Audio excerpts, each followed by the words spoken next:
আটাৰ কচৰি এইদৰে বনালে ময়দাৰ কচৰি কেতিয়াও বনাবলৈ বা খাবলৈ মন নাযাব। মই পিঁয়াজ আৰু আটাৰ কচৰি বনাইছোঁ। ইয়াত মই আলু ব্যৱহাৰ কৰা নাই আৰু চাটনি বনাইছোঁ। এই ধৰণে মই গাৰ্নিছ কৰিছোঁ আৰু চাটনি দি পেলাই আৰু জলকীয়া মই ফ্ৰাই কৰি লৈছিলোঁ। এই ধৰণে খাই পেলাই বহুতে ভাল লাগে আৰু যদি দৈ থাকে আৰু দিব পাৰে। আৰু এতিয়া মই তাৰ কাৰণে লৈছোঁ 1.5 কাপ আটা। মই অকল আটা ব্যৱহাৰ কৰিছোঁ। ইয়াত মই অলপো ময়দা ব্যৱহাৰ কৰা নাই। মই 1.5 কাপ আটা লৈছোঁ, লৈ পেলাই এইখিনি ভালকৈ চালি লৈছোঁ। এতিয়া মই ইয়াত নিমখ দিছোঁ আৰু মানে আজৱাইন দিছোঁ।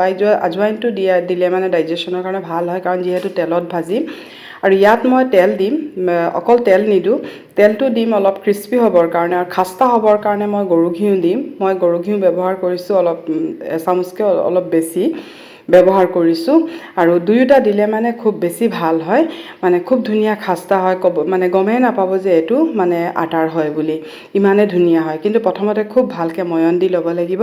তাৰপিছত এই ধৰণে মুঠি মাৰি চাব, যদি এই ধৰণে লাডুৰ নিচিনা হৈ যায় তেতিয়াহ'লে আমাৰ পাৰফেক্ট। যদি নহয়, জৰ্জৰীয়া হৈ পৰি যায়, তেতিয়াহ'লে আৰু অলপ তেল ব্যৱহাৰ কৰিব পাৰে। আৰু এতিয়া মই এই ধৰণে মগ এটাত পানী লৈছোঁ, লৈ পেলাই এইটো এটা ছফ্ট ডো বনাম, কাৰণ বেছি যদি টান ডো বনাওঁ তেতিয়াহ'লে তেলত দিওঁতে ফাটি যাব পাৰে। এতিয়া এইটো অলপ 2-3 বাৰ এই ধৰণে পূৰা মাৰি ল'ব লাগিব। তাৰপিছত আকৌ খুব ভালকৈ মঠি ল'ব। আৰু দেখিছেনে একেবাৰে ছফ্ট ডো হৈছে, টান ডো মই বনোৱা নাই। আৰু এতিয়া এই ডোটো অলপ কৰি দেখিছে একেবাৰে ছফ্ট হয়। আৰু তাৰপিছত যেতিয়া আমি ইয়াক ৰেষ্টত থ'ম তেতিয়া আৰু অলপ ছফ্ট হৈ যাবগৈ। এইটো পূৰা ছফ্ট হৈ যাব। এতিয়া মই এইটো ৰেষ্টত ৰাখি দিম আৰু অলপ তেল লগাই ৰাখিম, যাতে অলপ শুকান হৈ নাযায়। সেইকাৰণে অলপ মই তেল লগাই পেলাই আৰু এতিয়া এইটো ৰেষ্টত ৰাখি দিছোঁ। এয়া চাওক, পানী মাত্ৰ ইমানখিনি লাগিছে। আৰু এতিয়া এইটো ঢাকি পেলাই মই থৈ দিছোঁ। এতিয়া মই মছলা বনাম। অলপ মই ধনিয়া লৈছোঁ, গোটা ধনিয়া, গোটা জিৰা, জালুক লৈছোঁ আৰু অলপ চফ লৈছোঁ। এইখিনি মই একেবাৰে ল' ফ্লেমত ভাজি ল'ম, কাৰণ বেছি নাভাজিব, নহ'লে তাৰ ফ্লেভাৰটো গুচি যাবগৈ। এতিয়া মই এইখিনি ঠাণ্ডা হ'বলৈ থৈ দিছোঁ। এতিয়া মই লৈছোঁ অলপ বেচন, কাৰণ মই যিহেতু আলু ব্যৱহাৰ কৰা নাই, সেইকাৰণে মই কিন্তু বেচনটো মই পিঁয়াজৰ লগত ডাইৰেক্ট নিদিওঁ, কাৰণ ভাজি পেলাই দিলে, নহ'লে এনেই ডাইৰেক্ট দিলে বেচনৰ গোন্ধ আহিব। সেইকাৰণে মই বেচনটো কিন্তু প্ৰথমতে ভাজি লৈছোঁ। যদি চাটটো থাকে তেতিয়াহ'লে ভাজিবৰ দৰকাৰ নাই, ডাইৰেক্ট চাটটো গুৰি দিব পাৰে।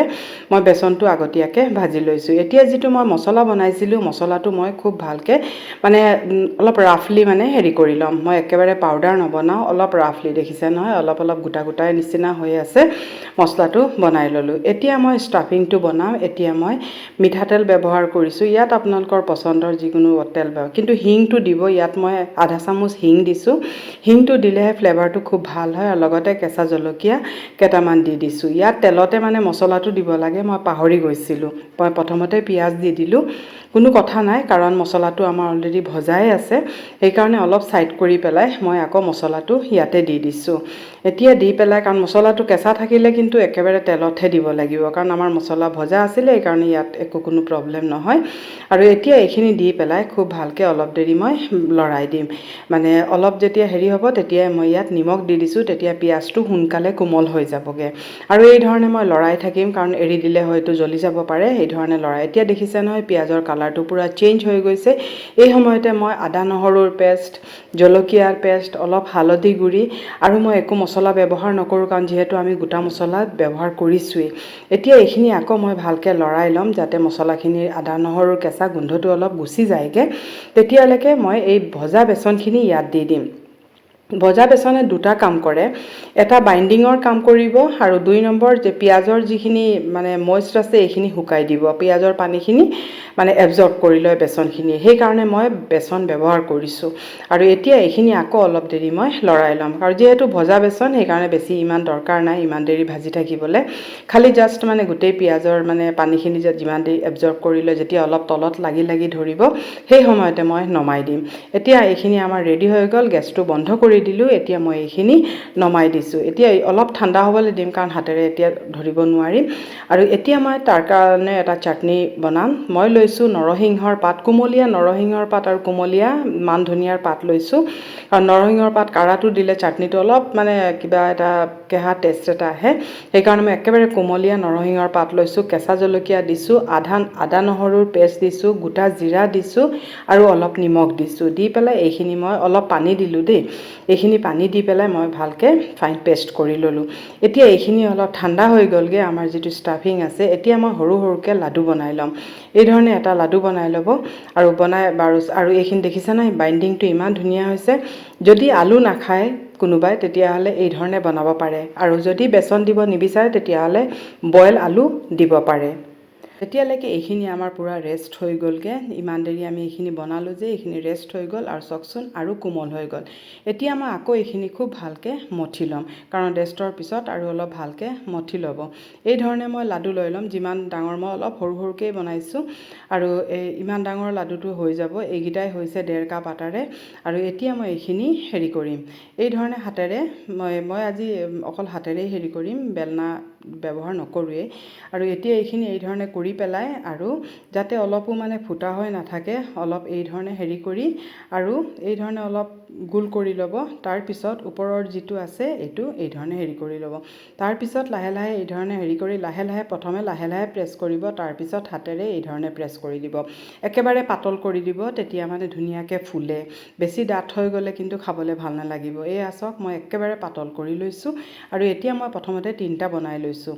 এতিয়া তেলটো চাওক, মই এটা হেৰি চেক কৰিবলৈ যে অলপ অলপ গৰম আছে, ইমান গৰম নহয়, কিন্তু পিছত আমি বঢ়াই দিম। এতিয়া মই প্ৰথমতে যিফালে আমি মানে জইনটো আছিলে সেই জইনটো আমি তলফালে দি দিম, দি পেলাই এইখিনি হেৰি কৰি দিম। এতিয়ালৈকে মই গেছটো কিন্তু বঢ়োৱা নাই। আৰু তাৰপিছত লাহে লাহেতো অলপ হিট আহিয়ে যায়। আৰু এতিয়া অলপ মানে ওপৰত মই তেলটো অলপ অলপ দি লৈছোঁ আৰু চাব অলপ ওপৰত আহি যায়গৈ। যেতিয়া অলপ এইখিনি ওপৰত আহি যাব তেতিয়া মই লাহেকৈ লুটিয়াই দিম। এই ধৰণে লুটিয়াই দিব, পিছত অলপ নিজে নিজে ফুলি যাবগৈ। আৰু এয়া চাওক লাহে লাহে লুটিয়াই দিছোঁ। আৰু এতিয়া মই লাহেকৈ গেছৰ ফ্লেমটো অলপ বঢ়াই দিম। ইমানো বেছি নবঢ়াওঁ, নহ'লে ভিতৰটো নিসিজিব। অলপ বঢ়াই দিম। তাৰপিছত চাব অলপ অলপ লাহে লাহেকৈ ফুলিও আহিব।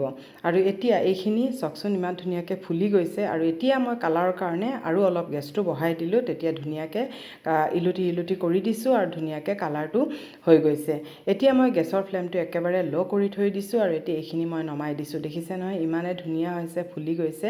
এতিয়া মই মানে তেলটো আকৌ নমাই থৈ দিছিলোঁ যাতে কাৰণ পূৰা গৰম হৈ গৈছিলে, সেইকাৰণে কেৰাহীটো অলপ নমাই থৈ আকৌ অলপ নৰ্মেলত আনি পেলাই আৰু আকৌ সেইকেইটা মই দি দিছোঁ।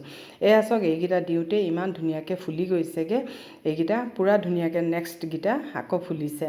আৰু এয়া চাওক এইখিনি খুব ধুনীয়াকৈ দেখিছে নহয়, ইমান ধুনীয়াকৈ ফুলি গৈছেগৈ। আৰু এতিয়াও কেঁচা জলকীয়া কেইটামানো ভাজি ল'লোঁ আৰু এই ধৰণে আজি আটাৰ কচুৰিৰ জুতি ল'লোঁ। কেনেকুৱা পাইছে